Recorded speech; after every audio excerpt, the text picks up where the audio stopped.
nice to be here. I wish under better circumstances, but nevertheless, it's nice to be here. So, Tell us what the arc of tonight's meeting is going to be, what you plan to tell the residents and whatnot. well, I've been asked by the community to come here. This situation started like every single situation I'm involved in. There's usually a mother who has a child that's sick, that has concerns, maybe at the hospital, and run into another mother that has the same child that's sick, and then they run into another mother in the neighborhood, and suddenly these women are looking at, not one, not two, not three, not five, but 8 or 10 children who all have similar illnesses. And, they start asking questions, and they start getting concerned, and they ultimately usually contact me. And then we start doing some investigation and work. So ultimately tonight, I'm here to meet the community for the first time. And the law firm is here to share some information with them about testing that we've done. And my job is to just work with them as a community. I mean, I look back at that now famous case all the time. And my job was really about working with the people in a community that needed help to stay united. They get very frustrated, they get very angry, they get very fearful, and I'm here to help them through what could be a long, daunting process so that they can find some answers. That's all they're trying to do, is find out what could be a cause. And so that's why I'm here tonight. What was this your first time in South Florida, and do you plan on making, more visits down here as this, continues? Well, if the traffic's always this bad, no. I've been down to South Florida on many instances. We've had other contaminated situations, cases here. I do public speaking down here, and yes, I'll come back to the community. It gets a little more difficult. I mean, going way back to the now famous case again, that was kind of in my own backyard, so it was a lot easier for me to be there every single day. I try to get to places every single day. It's good for me to share with you that I am stunned at the number of emails that I get from across the United States of America with communities just like this, where there's been known contamination in the past, there's been too many cancers, there's been not enough answers. They're everywhere. And we have situations going on in Missouri and Michigan and Texas and California and New York. It's everywhere. So it's hard for me to get back to every place all the time, or I'd just be traveling nonstop, which is in part why I work with several law firms. There's a lot of legal questions that people want answered, and they provide an entire team that can come out to communities and be on the ground when I can't be. Does your presence have more to do with marshaling public opinion, not public opinion, but public attention, or do you think you are actually going to drive the investigation forward as to what's killing these kids? Is this more about bringing heat to the matter or bringing light to the matter? Well, certainly not heat to the matter. I'd be honest with you, I prefer not to be standing here in front of all of you guys. The media, at the end of the day, it makes me nervous. I'm here, not for any publicity. I'm here at the request of community members that are seeking answers. We're here as a team to get down on the ground and start doing testing, going door to door. That's one of the problems that happens, and I'm not here to put down any agency, but I've been doing this for 18 years now, and I see in every single community I'm involved in that when these situations occur, part of the puzzle that's been missing is no agency's really been on the ground, door to door, getting information from them. I don't hold the key for the answers to this. This community does. Those people do. They're the ones that are sick. Now, I'm getting plenty of emails from people who are diagnosed with leukemia, but they're not reporting that to any cancer agency. The families with children and others, adults with brain tumors, are coming to me. So we're able to start putting data together that should be here to help the state, to help all of us collectively find out what might be going wrong. Why the community and what's causing it? I saw you throw your hand up. Pardon me? From what you've seen, is there a cluster here, and what is causing it? From what I've seen, well, I think that the state, look, I'm perfectly capable of deciphering through 10,000 pages of documents in a day. I clearly understand what the science is saying, but I'm not here tonight to play scientist or some agency, guru or attorney or anything else. But to answer your question, obviously the state came in and they're going to continue and go from a phase 1 to a phase 2 study. So there's something there that's making them uncomfortable. They think they need to look at it further. Our experts think that we need to look into it further. The community is asking us to look into it further. And I know that the state has also put out there that on one hand, they were relying on population numbers based from a 2000 census report. I think that a lot of people have a good idea of what the population is today of this community. And even if we look at the 50,000, we're still looking at cancer rates for the brain tumors, specifically that we're looking at right now, at about 2 times higher. So that answer won't come easy, and that's one thing that I'm going to share with this community tonight. And in every case I'm involved in, we don't come in and just start slinging accusations and looking and accusing somebody of causing a cluster, because that information takes time, and it's a long, daunting task, and this community needs to be in it for the long haul to find out the answers. And it will be agencies, it will be experts, it will be everybody taking a look at the numbers. Now, one thing that is interesting that's happening, like I said earlier, people don't always stay in communities forever. They move away. I am getting emails from people who lived here 10, 15, 18 years that have moved away, that have come down with brain tumors or brain cancers.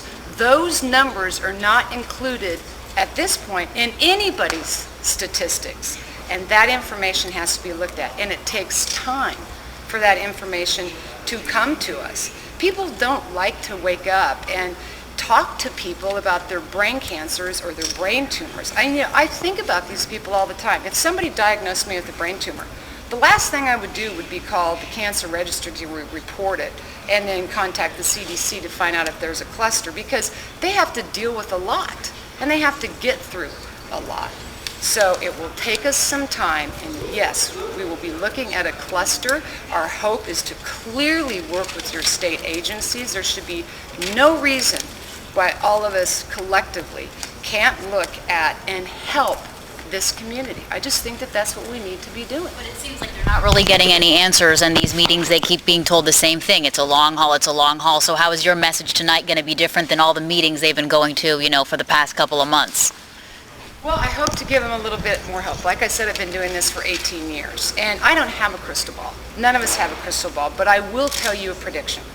If this community doesn't stay united, if they don't fight for what it is they value the most, which is the same thing we all value the most, their water, their land, and their health, it won't work.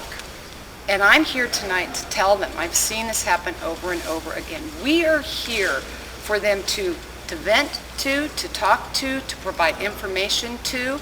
And you have, when you embark on a situation like this, you have to do this for the children at this point, okay? They need our help, and they're going to have to ride it out. And I'm not here to paint them a rosy picture. I'm here to tell them the truth. We're going to share some data tonight with the well testing that we have taken, so that will be something new. We are definitely looking at what could be the cause. So they'll get new information each time we're here, but they also need that support. It's just time for us to stop, turning away from communities that need help. And it isn't about dividing this community. If they get divided, they'll be in trouble. What do you mean, Ms. Brockovich, what might be the cause? What are you looking at that might be the cause? Well, there has definitely been issues with testing that's been done. There's been radioactivity that has been found. That we are looking at the radium-226, 228. We're doing our own testing. Some of those results are back from the lab. We're going to do another round of testing. We're looking at different types of radioactivity material. There has been one well that was found with low levels of 1,4-dioxane. These aren't naturally occurring chemicals. They're man-made. They're coming from somewhere. And we hope to find out what be causing. A quick How bad is quick this? follow-up. We've got the top personal injury firm in our area teaming up with your firm out in New York right now. Jack Scarroll is here. Paint us a Haven't picture. met Paint us a picture of if in fact we find out this is an industrial or environmental pollutant, the battle these people will face if in fact you do find a source. Having fought that battle, what are all these moms going to face as far as legal blockades, intimidation, things like that?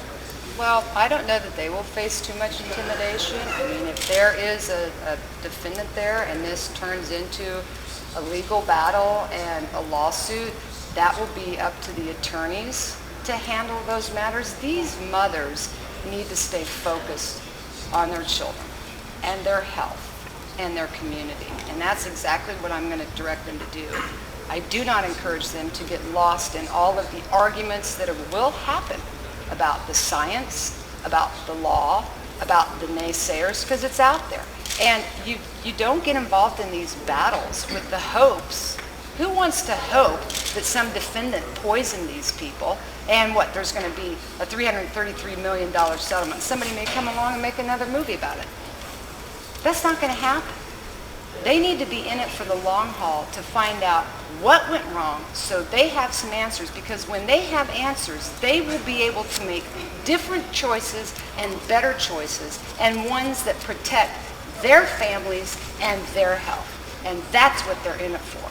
Ms. Brockovich, you mentioned, cases like this, potential cancer clusters pop up by the dozens, even hundreds around the country, where people Yes. think maybe there's something here. You mentioned you get emails as well to that point. What is it about this specific case here at the Acreage that has raised your level of interest, specifically here, and is it any more interesting than any of the other cases in Iowa or wherever else you're dealing with? What is it about this case? It started out with your community activists, your mothers, and they reminded me so much of me. I mean, I don't know if any of you have seen, and maybe I'm not supposed to share, but I'm going to tell you anyway. One of the mothers who just simply started asking questions, started putting dots on a map. She just did, a topographical map, and it showed the streets and stuff, and dots of where children were with brain tumors or cancers, adults with brain tumors or cancers, and it's startling.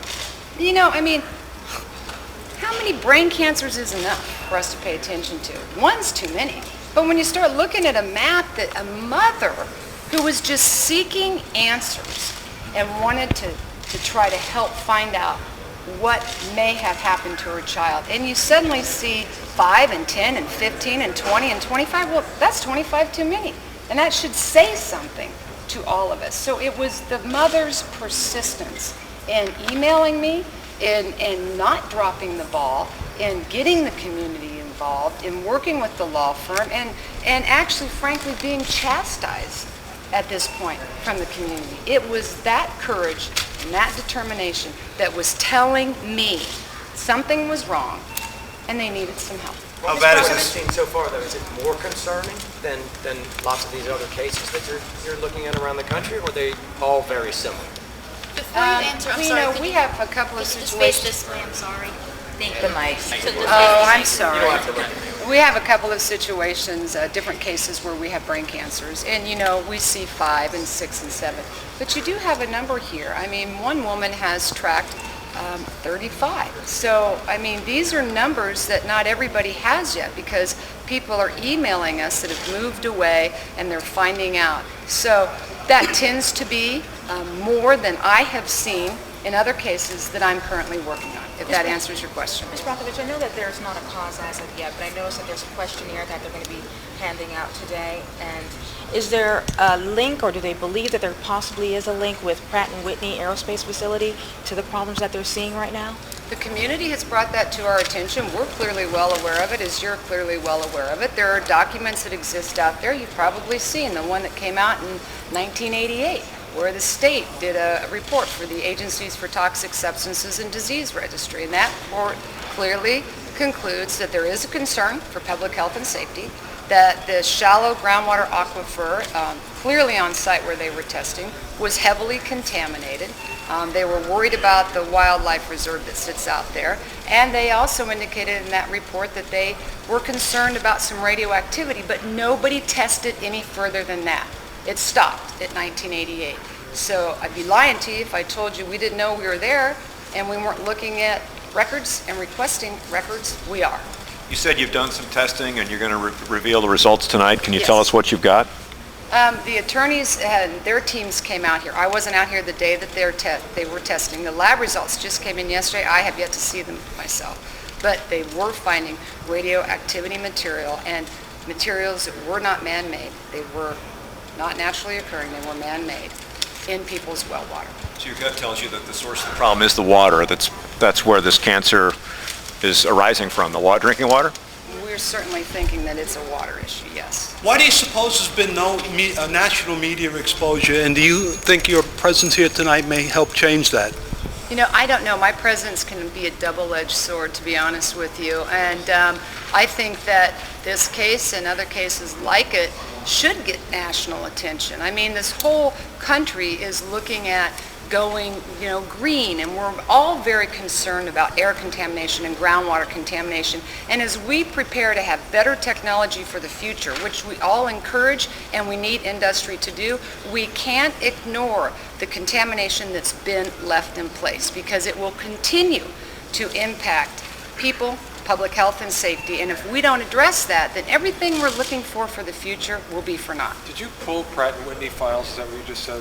Did you guys dive into Pratt Whitney past? We're definitely looking into all those files. You do freedom of information, state agencies have records, your Department of Health should have records. That 1988 study that I was referring to exists within your state documents. So when you come into a situation like this and you see reports like that, it clearly gives cause for concern. You said that your presence here can be something of a double-edged sword. Do you think that your presence lends, for lack of a better word, validation to all of this? That people might look at it and say, oh my goodness, Erin Brockovich believes in this, so we should believe in it too. Do you think that's part of the double-edged sword of just you, as you, being part of something like this? It could be. I think that it raises lots of issues. I think it does give some validation. I mean, you know what? All of us like validation, and when mothers who are being shunned in the community came to me for help, and when I come because I think that there could be a problem, I think it does validate them. It, in a way, can give them permission to move forward because, again, I've said it before and I'm going to say it again and again and again.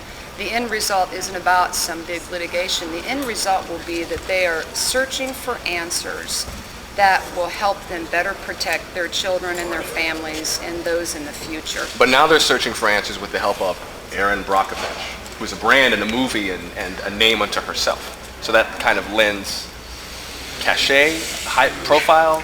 It's what I do. I mean, I always don't put that kind of thought into it. I simply look at the fact that all of us as human beings floating down the river of life, we hit rapids and bumps, and my gosh, when we're moving along and we're healthy and we pass somebody who's drowning and they reach out their hand, you help them. And it's not a political issue. It is not. Disease and illness and groundwater contamination recognize no boundary. It's all of our issues. And I'm happy to be here to help. Even with the naysayers that are going to tell me to get out of town, go ahead. I've been called a lot of things before. I've been thrown under the bus on a daily basis, and I don't go away that easy. Ms. Brockovich, following up on the question about national media coverage, do you feel it might be a little too early to be sounding the alarm bell? We're very early in this investigation. There's really no definitive answers yet as to whether there even is an actual cancer cluster here caused by something or possibly just an anomaly, that we've got higher rates of cancer here. Is it too soon to be sounding the alarm? Well, we're certainly not here tonight to sound, the panic button. I mean, we are here tonight to create awareness. I believe that in the absence of information, any information, see, community members, they won't know about the 1988 document. They won't necessarily know what test results are revealing unless they're informed. And in the absence of information, they're unable to protect themselves. And I hope that instead of creating some panic, we create awareness, and that prevention can become our goal for the future. And I can't do it alone, and neither can this community. So if it becomes community by community by community across the U.S., then we've done a good job. Has your firm talked to Pratt Whitney at all to get any sort of response to the information that you found? They would probably have to tell you that, but I believe that Pratt Whitney has said that there's nothing on their site that could be causing this problem. So, but I don't know that they have talked to them. I haven't, and I probably never will. Howard Dean, Florida Eco Network. Are you familiar with the chemtrails where they're spraying chemicals in the air for global warming and they're creating I've had havoc on the definitely ground? people email me about that, and I don't know enough about it to speak to it, but I sure do know that a lot of people email me and have concerns and questions Yeah, about they're it. finding like 6,000 times the toxic levels of aluminum in Phoenix and molds and funguses and 26 heavy metals around the country. I'm Could this be? aware of it, it's been brought to my attention, but could that be this problem here? Well, I don't know. I But don't it think is so. toxifying the food and water through the U.S. and Europe. So we'd Well, I'm like to- aware of it, and it hasn't been something that I've delved into. You know, kind of what I still do is a lot of groundwater contamination. Aluminum, barium, titanium, are those radiation level or toxins? We've been looking at radium 226, 228. There's going to be searches for strontium 90 and certain chemicals that possibly, will help us as a fingerprint to where it could be coming from. Does radium-226, is it always man-made? I thought it was also naturally occurring. Yeah, it's not always man-made. We're specifically looking for, and we have found radioactive materials that are not naturally occurring. Is this, in terms of degree of severity, how does this measure up to the other cases that you've been called into in other places? Well, they're different, and there's different chemicals involved. I mean, I'm surprised at the number of hexavalent chromium cases that exist around the country. I mean, I deal with cases where it's arsenic in groundwater, hexavalent chromium in groundwater, solvents in groundwater, TCE, PCE. This is very different because of, at the moment, what appears to be a problem is radioactive issues in the groundwater and the number of children and women presenting with brain tumors or cancer. Is this pretty bad, or is it mild? How would you describe it, based on the number of things you've done over the years and this one that you're looking at now? Well, everything that I've done always starts out with one, and then it grows from there. So to come into a situation where you've got 25, 30, 35 looking you straight in the face, that's unusual for me. You say chromium? Chromium because they had 282 times the toxic limit of chromium over Phoenix's air supply. Yeah, well, I do a lot of hexavalent chromium work still. And like I said, I'm familiar with the chemtrails, but it is something that I haven't started working on. So I wouldn't be the right person to answer those questions. Well, we're here to help engage with you and raise the money for you to take on some of that. Oh, okay. If you lived out there, would you drink the water today? If you lived out in the acreage, what advice would you give the people who live out there? Well, I mean, it would concern me. I get like that anyway just because I get into communities and I see groundwater contamination, so I tend to have a heightened sense of awareness around smells. People who have hexavalent chromium issues tend to notice color, and I can tell you clearly at that point I wouldn't drink it. I will tell you that I agree with the community, and if I was a parent living here and I saw this activity going on, I might hesitate and be concerned. And if they are, I would tell them, protect yourself when you have information, and provide yourself with bottled water. And if you're that concerned, limit your shower time until we have absolute definitive answers for you. And a lot of these people are on their own private wells, so it's going to be going well to well to well and getting that information. So is that it? You live in Very California welcome. now? Thanks for waiting. And You live in California now? Pardon me? You currently live in California? Yeah, I still live